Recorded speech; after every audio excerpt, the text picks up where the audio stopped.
अल्हम्दुलिल्लाह, अल्लाह ताला का शुक्र अदा करते हैं और सबसे पहले आज आप लोगों को कहते हैं दिल से ईद मुबारक। वो लोग जो मेरे व्लॉग्स देखते हैं, जो मुझे सपोर्ट करते हैं या जो कभी कभी भी आ जाते हैं, उन सबको मेरी तरफ से बहुत बहुत बहुत ईद मुबारक। और उम्मीद करती हूँ कि आप लोग भी पलट के मुझे कमेंट में मेरे ईद मुबारक का रिप्लाई करेंगे। अच्छा जी, तो ये व्लॉग शुरू हुआ था चांद रात से। जैसे ही अनाउंस हुआ कि दुबई में चांद हो गया है तो बस क्या था, इफ्तार के टेबल को समेटा। इसके बाद सबसे पहले जो है वो जो पुराने पूरे मंथ से आप लोग देखते हुए आ रहे थे ना टेबल मैट्स, उसको क्लीन किया और नया टेबल मैट बिछा दिया। और मेरे डिफ्यूज़र है ना ख़त्म हो गए थे, जो स्पेशली डाइनिंग टेबल और ड्रेसिंग टेबल पे होता था। तो एक मैंने डाइनिंग टेबल के लिए निकाल लिया था, एक मैंने ड्रेसिंग टेबल के लिए निकाल लिया था। अब सारे काम निपटा के मैं चली गई थी मेहंदी लगाने के लिए। अच्छा जी, तो अब ये था सुबह का व्लॉग, क्योंकि मेहंदी वाले हाथों से तो आगे व्लॉग कंटिन्यू हो ही नहीं सकता था। तो ये था ईद की मॉर्निंग का व्लॉग। तो यहाँ पर हेल्पर ऑफ करती है, मतलब दुबई में जितने भी गवर्नमेंट्स हॉलीडे होते हैं ना, तो हेल्पर्स नहीं आती है। तो बस अयान ने कहा कि अम्मा मैं आपको झाड़ू लगा देता हूँ, क्योंकि बहुत ज़रूरी होता है झाड़ू लगाना। पोछा लगे ना लगे उसका मसला नहीं है, पर झाड़ू बहुत नीड होती है। तो बस अयान ने झाड़ू लगाया, साथ साथ चाय रख दी थी और फिर मैं किचन में आ गई थी बाकी का ब्रेकफास्ट बनाने के लिए। मैंने पहले तो फ्रोज़न पराठे अवेलेबल थे तो वही निकाले। सुबह सुबह बिल्कुल भी आटा नहीं गूंदा, क्योंकि रात में इतना लेट हो गया था मेहंदी लगाते लगाते। हम लोग दुबई के मीना बाज़ार गए थे मेहंदी लगाने के लिए, और वहाँ इतना रश था, बारी आते आते ही 3-4 घंटे हो गए थे। तो इतना हिम्मत टूट चुकी थी ना वहाँ बैठे बैठे ही। तो बस घर आके फिर सुबह की तैयारी भी करनी थी, तो वो की थोड़ी बहुत, ज़्यादा तो नहीं कर पाई थी क्योंकि मेहंदी लगी हुई थी हाथों पे अभी तक।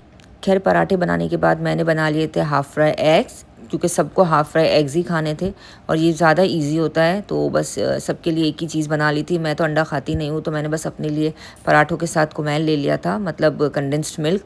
मुझे वो अच्छा लगता है, तो मैं बस जैसे मैंने सहरी में वो खाती थी ना, इसी तरह से मैंने अपने लिए ब्रेकफास्ट पे भी वही ले लिया था।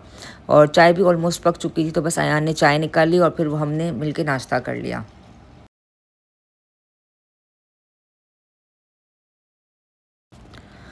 नाश्ते से फ़ारिग होने के बाद अयान ने सबसे पहले अपने कपड़ों पे हाथ फेरा इस्त्री का, क्योंकि ऐसे तो सच तो कपड़े लॉन्ड्री से आए थे, लेकिन फिर भी ऊपर जो बीच में लाइनिंग होती है ना सेंटर में, वो उसे ख़त्म करनी थी।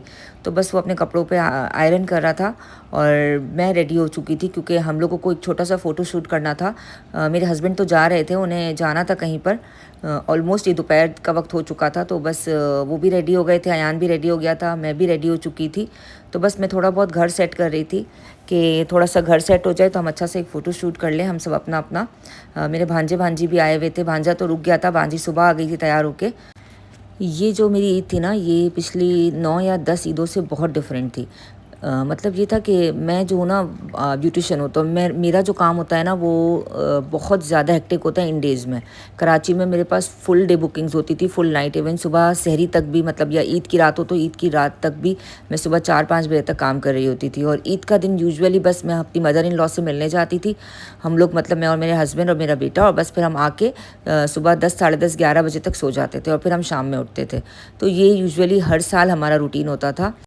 अब मम्मी भी नहीं रहे, अल्लाह ताला के पास चले गए, और हम भी वहाँ पर नहीं रहे, हम भी दुबई आ गए।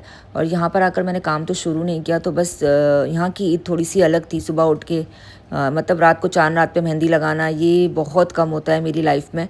काफ़ी टाइम बाद ऐसा हुआ था कि मैंने चांद रात पे मेहंदी लगाई थी। एक ईद वाली वाइब्स थी, एक घर वाली वाइब थी, एक होमली वाइब थी।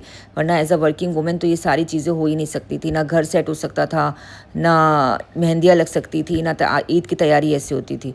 बहरहाल अल्लाह ताला का शुक्र है, हर हाल में अदा करना चाहिए। उस टाइम को बहुत याद किया, बहुत याद किया, क्योंकि वो भी एक बहुत ज़बरदस्त टाइम था। लेकिन बस अल्लाह ताला जिस हाल में रखे, खुश रखे, सब्र के साथ रखे। फ़ोटो शूट करने के बाद हम सब चले गए थे बाहर, क्योंकि हमने कहा हम थोड़ी सी आउटिंग कर लेते हैं। काफ़ी टाइम था, मतलब काफ़ी टाइम हो गया था, पूरे रमज़ान में इतनी कोई आउटिंग नहीं हुई थी। तो बस हम निकल गए थे, मैं, मेरा भांजा अयान, मेरी भांजी, हम सब आउटिंग के लिए निकल गए थे। मेरे हस्बैंड भी चले गए थे, उनको भी अपने कुछ कोलीग्स के साथ मीटिंग्स करनी थी, लाइक ईद मिलनी थी। तो बस वो अपने लिए निकल गए थे और हम अपने उससे निकल गए थे। और बस रात में फिर आकर हमने बाहर से बारबेक्यू ऑर्डर कर दिया था। इमली चिली से ही ऑर्डर किया था, क्योंकि उसको ट्राई किया था ना, आप लोगों ने देखा था लास्ट में इफ्तार आया हुआ था, तो वहीं से आया था तो वो हमें पसंद आया था, तो बस इमली चिली से हमने अपना मील ऑर्डर कर लिया था और हमने उसी को एंजॉय कर लिया था। अब ये व्लॉग है ना नेक्स्ट डे का है, मतलब सेकंड डे, ईद का सेकंड डे था और मैं चेंज वेंज करके आ गई थी सुबह खाना पकाने के लिए, क्योंकि ईद वाले दिन ना घर में शीर खुरमा बना था और ना ही कौरमा बना था, जो कि हम पाकिस्तानी तो बड़े मज़े से ईद वाले दिन उठ के सुबह सुबह कौरमा बनाते हैं, बिरयानी बनाते हैं, शीर खुरमा बनाते हैं, गुलाब जामुन बनाते हैं, ये सारी चीज़ें बनती है। तो बस खैर ये सारी चीज़ें जो है ना हमने ईद के सेकंड डे किया था। तो मैं उठ गई थी, मैंने कौरमा चढ़ा दिया था, मतलब सबसे पहले मैंने अनियन को कट करके उसको अच्छी तरह से फ्राई कर लिया था। वैसे तो मेरे पास है ना रेडीमेड अनियन भी थी, बट मैं बना चुकी थी इससे कौरमा, तो मुझे वैसा मज़ा नहीं आया था। खैर बहरहाल मैंने ऑयल ले लिया था, इसके अंदर जो है ना चिकन में दही और कौरमा मसाला डाल के उसको चढ़ा दिया था और फिर इसको इसी ऑयल में जिसमें मैंने अनियन को फ्राई किया था ना, उसी में मैंने इसको पहले भूनना शुरू कर दिया था। जब थोड़ा सा ऑयल रिलीज़ हो गया ना, तो फिर मैंने जो बाउल में जो मसाला लगा हुआ था ना, उसको भी सारा वॉश करके उसी में डाल दिया, ताकि चिकन गलने के लिए वही वाला बैटर वाला जो है ना पानी वो काम आ जाए। अच्छा, अब बनाना था शीर खुरमा, तो इसके लिए मैंने नट्स ले लिए थे, काजू बादाम और पिस्ता, उसको मैंने अच्छी तरह से क्रश कर लिया था। यार मैं बहुत मेहनती नहीं हूँ कुकिंग के मामले में, तो मैं छोटा छोटा कट नहीं कर सकती थी, तो बस मैंने उसको चॉपर में क्रश ही कर लिया था और अच्छी तरह से इसको मैंने रोस्ट कर लिया था।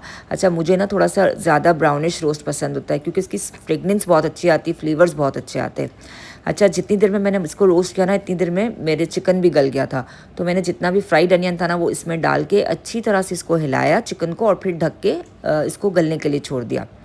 अच्छा, अब ये थी सिवैयाँ। यहाँ पर एक बहुत मुश्किल है पाकिस्तानी सिवैयाँ मिलना। जो बात पाकिस्तानी सिवैयों की है ना, वो तो आ ही नहीं सकती है यहाँ की सिवैयों में। मुझे बहुत सारी चीज़ें मतलब पसंद आती है पाकिस्तान की, स्पेशली जब हम बाहर आते हैं ना तो हमें वैल्यूज़ होती है, हम वहाँ रह के तो वैल्यू कर ही नहीं सकते चीज़ों की। खैर बहरहाल सिवैयों को छोटे छोटे टुकड़ों में डिवाइड किया, क्योंकि जब भी मैंने पहले सिवैयाँ बनाई है ना तो बहुत बड़ी बड़ी, मतलब एक साथ 2 पीसेस किया या 3 पीसेस करके पैन में डाल दिया, तो मुझसे वो हैंडल ही नहीं होती थी। तो अब मैं क्या करती हूँ, मतलब पिछले 1-2 दफ़ा से ये प्रैक्टिस रही है कि मैं बिल्कुल छोटा छोटा कर लेती हूँ इसको, तो इससे क्या थोड़ी सी हैंडलिंग हो जाती है। इसको रोस्ट करने के बाद मैंने इसमें 2 टेबल स्पून भर के शुगर ऐड कर ली थी और अच्छी तरह से शुगर को भी मेल्ट करने की कोशिश की, और कुछ ड्रॉप्स जो है ना पानी के डाल के अच्छी तरह से इसको चलाया, और फिर इसको ढक के मैं रख दूँगी ताकि सिवैयाँ अच्छी तरह से पक जाए और जो चीनी भी है ना वो अच्छी तरह से घुल जाए। ऑलमोस्ट 3-4 मिनट में ये हो गया था, मतलब मेरी सिवैयाँ भी अच्छी तरह से सॉफ्ट हो गई थी, चीनी भी घुल गई थी। तो इसके बाद मैंने सॉस पैन में जो है ना वो दूध ले लिया था, ठीक है। अच्छा, दूध को मैंने अच्छी तरह से बॉईल आने तक पकाया, और अच्छा बॉईल आने के बाद भी ना मैंने 3-4 मिनट तक इसको अच्छी तरह से पकाया ताकि दूध में ना थोड़ा सा गाढ़ापन आ जाए। और इसके बाद आप ये देखिए, ये रोस्टेड नट्स थे, इसको मैंने ऐड कर दिया इसके अंदर, और इसके बाद मैंने इसमें डाले थे केसर, ठीक है। अच्छा, केसर आप है ना पहले भी डाल सकते हो, ये टोटली डिपेंड करता है आपके ऊपर, ऐसा कोई रूल नहीं है कि आपको पहले डालना है बाद में डालना है, बट ये कि इससे दूध में एक अच्छा सा जो है ना फ्लेवर आ जाता है और कलर थोड़ा सा अच्छा हो जाता है, बस दैट्स इट। और इसके बाद जो है ना मैंने जो सिवैयाँ बनाई थी ना वो डाल दी थी, और अच्छी तरह से ना इसको चलाना शुरू कर दिया था, और तकरीबन मैंने 3 से 4 मिनट तक, आप समझो, इसको मैं पकाती ही रही थी इसी तरह से खड़े रह कर धीमी आंच पर। देखिए दूध है ना अब अच्छी तरह से गाढ़ा हो गया था, मतलब एक थिकनेस सी आ गई थी इसके अंदर। अब मुझे क्या करना था कि मुझे ना डालना था इसमें खोया। मैंने ना किसी रेसिपी में देखा था खोए वाला शीर खुरमा, तो मैंने खोया भी ऑर्डर कर लिया था। खोया आ चुका था, मैंने इसको छोटे छोटे टुकड़ों में कट कर लिया, और ये एक बार की सूरत में आया था। और इसको पैन में डाल के, इसमें ये गर्म दूध है ना, जो मैंने दूध शीर खुरमे के लिए बॉईल किया था ना, उसमें से मैंने 1 कप दूध निकाल लिया था, तो बस उसमें से ही मैंने गर्म दूध इसमें डाला। पहले इसको अच्छी तरह से थोड़ा सा दबाया ताकि जितना भी है ना खोया वो सॉफ्ट हो जाए, और फिर बाकी दूध डाल के इसको अच्छी तरह से तकरीबन 3 से 4 मिनट तक मैं इसको भी पकाती रही। तो क्या हुआ कि खोया भी जो है ना वो अच्छी तरह से मेल्ट होके एक खोए वाला दूध बन गया था, और उसको मैंने साइड पर रख दिया और मैं चावल चढ़ाना शुरू कर दिया। जब तक क्या हुआ कि खोया और शीर खुरमा का जो गरम गरम धुआं स्टीम होता है ना वो ख़त्म हो चुका था, और फिर इन दोनों को मिला के देखिए मैंने इस तरह से मिला दिया था, क्योंकि मैंने यूट्यूब की वीडियो में ही देखा था कि अगर हम गरम गरम बिल्कुल डाल देते हैं ना खोए को, तो इस तरह से दूध फट जाता है शीर खुरमे का।